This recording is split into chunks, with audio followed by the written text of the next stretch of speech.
আপনি কি জানেন জেনারেশন জেড কাদের বলা হয়? তারা নিজেদের মধ্যে যোগাযোগের ক্ষেত্রে আলাদা কি শব্দ ব্যবহার করে? চলুন জেনে নেওয়া যাক। জেনারেশন জেড একটি প্রজন্মের নাম। তারা ১৯৯৭ সাল থেকে ২০১২ সালের মধ্যে জন্মগ্রহণ করেছে। এটিকে সাধারণত জেন জেড বলা হয়। জেন জেড এর সবচেয়ে বয়স্ক সদস্যদের বয়স এখন ২০-এর কোঠায়। অনেকেই এখন কলেজ ছেড়েছেন, বিয়ে করছেন কিংবা পরিবার শুরু করছেন। অন্যদিকে সবচেয়ে ছোটদের বয়স এখন ১২-এর মতো।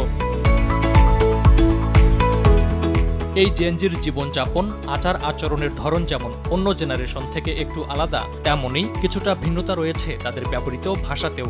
দৈনন্দিন কথোপকথন, লেখা এবং সামাজিক যোগাযোগ মাধ্যমে জেনজির ব্যবহৃত বেশ কিছু শব্দের অর্থ এবার জেনে নেব আমরা। অরা শব্দটি জেনজির ছেলেমেয়েরা সাধারণত ব্যক্তিত্বের পরিমাপক হিসেবে ব্যবহার করে। একজন কতটা কুল বা ইতিবাচক কিংবা কতটা আনকুল বা নেতিবাচক তা প্রকাশ করা হয় এই শব্দ দিয়ে।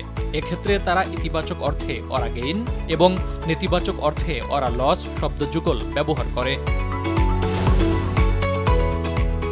এটি মূলত ইংরেজি ব্রাদার শব্দের সংক্ষিপ্ত রূপ। কোনো ব্যক্তি কিংবা কোনো কিছুর প্রতি হতাশা কিংবা বিব্রত বোধ বোঝাতে ব্রাহ শব্দটি ব্যবহার করা হয়। এটি মূলত গ্রেটেস্ট অফ অল টাইম এর সংক্ষিপ্ত রূপ, বাংলায় যাকে বলা হয় সর্বকালের সেরা। কোনো ফলাফলের লক্ষ্যে এমন পরিস্থিতি সৃষ্টি হতে দেওয়া যাতে অন্য পক্ষ বিব্রত বা অস্বস্তি বোধ করে, এমন বোঝাতে কুক শব্দটি ব্যবহার করা হয়। এক্ষেত্রে সবচেয়ে পরিচিত বাক্য হল লেট হিম কুক, অর্থাৎ সে এমন পরিস্থিতি তৈরি করুক যাতে পরে বিব্রত বোধ করে। ইংরেজি ডিলিউশনাল শব্দটির বিবর্তিত রূপ ডেলুলু। অসম্ভব বা আকাশকুসুম মনোভাব বোঝাতে শব্দটি ব্যবহার করা হয়। বিশেষত কোনো সম্পর্কের বেলায় কারো আকাশকুসুম প্রত্যাশাকে ডেলুলু বলা হয়। সোজা বাংলায় বলতে গেলে ভাব দেখানো বোঝাতে এই শব্দের ব্যবহার। এই ভাব হতে পারে যে কোনো বিষয়ে, হতে পারে নিজের অর্জন, গুণ কিংবা প্রভাব প্রতিপত্তি নিয়ে, অর্থাৎ নিজের কর্মকাণ্ডের উৎকৃষ্টতার প্রকাশকে ফ্লেক্স বলা হয়। বিশেষ উন্নতি অর্থে এই শব্দের ব্যবহার।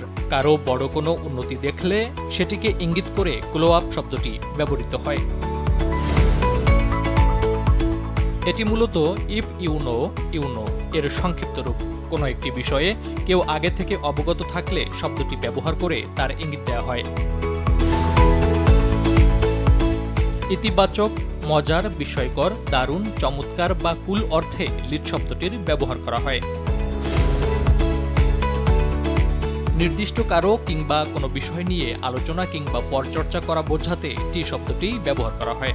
মূলত চা খেতে খেতে আলোচনা থেকে টি শব্দের ব্যবহার শুরু হয়েছে। ফারুক হোসেন, RTV।